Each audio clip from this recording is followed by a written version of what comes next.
Coming. Pick it up right from now. Let me talk about this. Don't try to hide. Hey, look. You see what I'm saying?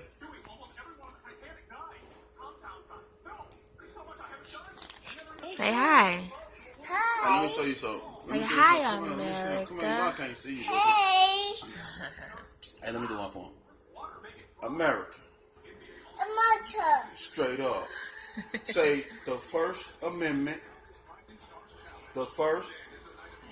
Okay, you don't feel like talking today. You want to be a phone call.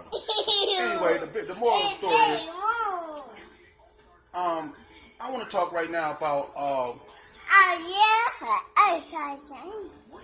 what really affects me, and it's going to be a somber look, and a lot of people ain't going to like what I say. But what I say isn't to incite nor fright. It's to take an honest, somber look at the current crisis that's going on in our communities.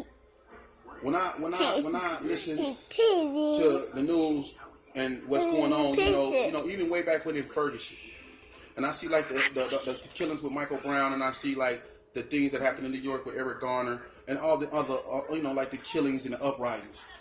When I look at that and I see the frustration, and I see the somber and just the hopeless despair that we feel in the African American community. But what we also have to understand is that in order for us to grasp the whole of this situation and really become in tune with what's really going on and try to find a solution, we really gonna have to take a nice long look in the mirror. And by doing that, we're gonna have to accept the fact that this disease that's spreading across our communities is not something that the police came in our communities and caused. It's been infesting there long before this epidemic of what we perceive unarmed African Americans being killed. Now, I share a burden in this because I was one of those rabble rousers in the community that was anti-everything and just was only in, living life only to just be destructive. I was a thief, I was a thug, I was a gang member, I was everything ungodly. So I understand the stereotype that we are put up under because of the way we live and that our culture glorified. And I'm not saying all of it, but too much of it. Now, in order for us to stop what's going on in our community, we first have to understand that the mess in our backyard is caused by us. And then we got to understand that the only people that can clean our house is us. We created this mess, this gangsterism. We let it fester. We let our community become glorified in being just anti-everything, womanizers, killers, drug dealers. So when our reaction and our interaction with the police become, tragic, it ain't just all on their behalf. We have to, take responsibility for that shit too, because you got kids running around there with assault rifles and shooting indiscriminately. They not going up over there telling them people's moms that they baby out there stressed out in the street. They not doing none of that. They out there robbing people, killing people. They doing some undescribable things, and we know it because I used to protect that shit.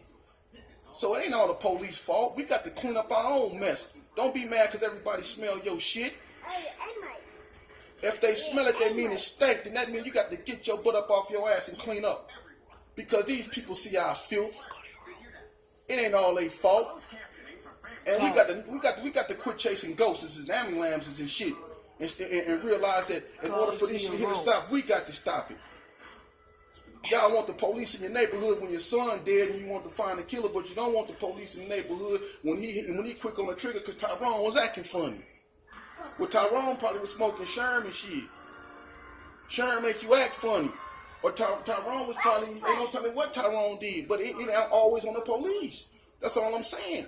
And even when it is on the police, they just reacted to something they see, savagery behavior. And I'm not trying to glorify what they doing or say that I'm for the police. All I'm trying to do is say, if they offer you some rakes to rake up your leaves in your yard, don't expect them to bring them to us and for them to do them. It's still your mess. You still have to clean that shit up. And I mean, fathers, we have to take responsibility. We have to make education priority. We have to make getting up off our asses and accept responsibility and instilling discipline in our children and letting them know that disrespecting law, disrespecting people and themselves, most importantly, is not acceptable. You know, and that's just part one. And a lot of people gonna have a lot to say about this, and that's cool because it stirs conversation. And as long as it stirs conversation, we don't have to agree. But at the end of the day, if we agree to disagree, then an idea was formed. And whatever that idea become, that's what it is. But that's what America was founded on. And we can't lose that. So we have to swallow the medicine that we don't want to take, which is introspection. We have a problem, people. That's part one. Two, we'll try to find a solution to it. To hell with all this other stuff. We got a problem. We go find a solution. Period. See you next time.